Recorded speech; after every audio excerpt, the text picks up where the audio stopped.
आप अपने जीवन को बदलना चाहते हैं और चाहते हैं कि आपको कुछ ऐसे तरीके पता चले जिससे आप जीवन को बहुत ही अच्छे ढंग से जी सके, तो ये 17 अध्याय आप सभी के लिए बहुत ही महत्वपूर्ण है। तो चलिए इस चाणक्य नीति की शुरुआत करते हैं। आचार्य चाणक्य के जीवन की एक प्रारंभिक घटना से उनके चरित्र का बहुत सुंदर खुलासा होता है। एक बार वे अपने शिष्यों के साथ तक्षशिला से मगध की ओर आ रहे थे। मगध का राजा महानंद उनसे द्वेष रखता था। वह एक बार भरी सभा में चाणक्य का अपमान कर चुका था। तभी से उन्होंने संकल्प लिया था कि वे मगध के सम्राट महानंद को पद से नीचे उतार कर ही अपनी शिखा में गांठ बांधेंगे। इसके लिए वे अपने सर्वाधिक प्रिय शिष्य चंद्रगुप्त को तैयार कर रहे थे। मगध पहुंचने के लिए वे सीधे मार्ग से ना जाकर एक अन्य उबड़ खाबड़ मार्ग से अपना सफर तय कर रहे थे। उस मार्ग में कांटे बहुत थे। तभी उनके पैरों में एक कांटा चुभ गया। वे क्रोध से भर उठे। तत्काल उन्होंने अपने शिष्यों से कहा, उखाड़ फेंको इन नागफनों को, एक भी शेष नहीं रहना चाहिए। उन्होंने तब उन कांटों को ही नहीं उखाड़ा, उन कांटों के वृक्षों की जड़ों में मही डाल दिया ताकि वे दोबारा न उग सके। इस प्रकार वे अपने शत्रु का समूल नाश करने पर ही विश्वास करते थे। वे दूसरों के बनाए गए मार्ग पर चलने में कभी भी विश्वास नहीं करते थे। वे अपने द्वारा बनाए गए मार्ग पर ही चलने में विश्वास करते थे। आशा करता हूँ इन अध्यायों को सुनने के बाद आप भी अपनी जिंदगी में अपने मार्ग खुद तैयार करें, अपने ऊपर विश्वास करें और अपनी जिंदगी में आगे बढ़े।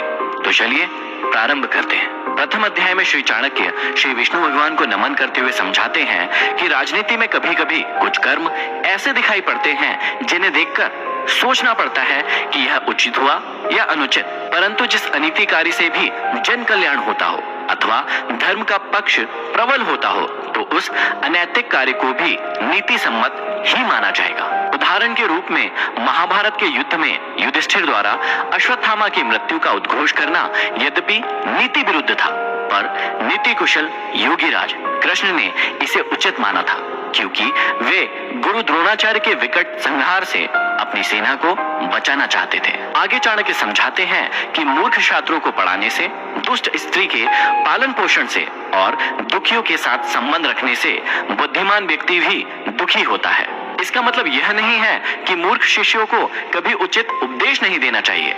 समझाने का तात्पर्य यह है कि पतित आचरण वाली स्त्री की संगति करना तथा दुखी मनुष्यों के साथ समागम करने से विद्वान तथा भले व्यक्ति को दुख ही उठाना पड़ता है।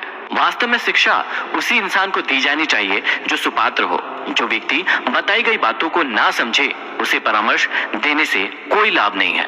मूर्ख व्यक्ति को शिक्षा देकर अपना समय ही नष्ट किया जाता है। यदि बात दुखी व्यक्ति के साथ संबंध रखने की है तो दुखी व्यक्ति हर पल अपना ही रोना रोता रहता है। इससे विद्वान व्यक्ति की साधना और एकाग्रता भंग हो जाती है। आगे श्री चाणक्य हमें समझाते हैं कि दुष्ट स्त्री, छल करने वाला मित्र, पलटकर तीखा जवाब देने वाला नौकर तथा जिस घर में सांप रहता हो उस घर में निवास करने वाले गृह स्वामी की मौत में संशय ना करे, वह निश्चित ही मृत्यु को प्राप्त होगा। घर में यदि दुष्ट और दुष्चरित्र वाली पत्नी हो तो उस पति का जीना ना जीना बराबर ही है। वह अपमान और लज्जा के बोझ से एक तो वैसे ही मृतक के समान है, ऊपर से उसे सदैव यह भय भी बना रहेगा कि यह स्त्री अपने स्वार्थ के लिए कहीं उसे विष न दे दे। दूसरा, यदि उस गृह स्वामी का मित्र भी दगाबाज हो, धोखा देने वाला हो, तो ऐसा मित्र आस्तीन का सांप होता है। वह कभी भी अपने स्वार्थ के लिए उस गृह स्वामी को ऐसी स्थिति में डाल सकता है जिससे उबरना उसकी सामर्थ्य से बाहर की बात होती है। तीसरा, घर में यदि नौकर बदजुबान हो, बात बात में झगड़ा करने वाला हो, पलटकर तीखा जवाब देने वाला हो, तो समझ लेना चाहिए कि ऐसा नौकर निश्चित रूप से घर के भेद जानता है, और जो घर के भेद जान लेता है वह उसी तरह से घर बार का विनाश कर सकता है जैसे विभीषण ने घर में भेद करके रावण का विनाश करा दिया था। तभी मुहावरा भी बना, घर का भेदी लंका ढाए।